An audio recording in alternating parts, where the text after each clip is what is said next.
Solomana Sagaji Kanfin. Solomana Sagaji Kanfin.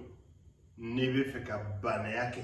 Iga nyenemal. Dien wati bedo ka freka so jidilika. Solomana Sagaji Kanfin. Neyak nafulu garsiga togoni dawla soroli kama kitu dien bara ndege. Mo hal ni mo ya ta kitu nyama tamana. Ibe ko masai.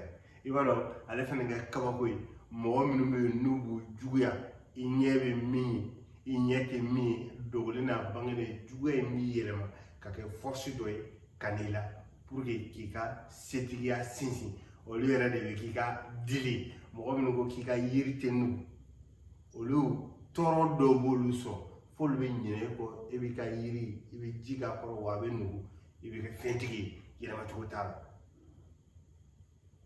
ni sabana mala o de vigilance parce que moi je vais analyser pour que vous d'aille. Vigilance qui est moi chi haken. Vigilance ici haken est pas depuis bangena kana ibe kana vigilance qui est domina. Au jour où bébé fara nyokonga. Toroko de levéki ani ibina do toroko jolila. Here mindu na ko foré dantuala ni te ka sika so. O here ni te ka sika déclencher maintenant tu as 66 ans.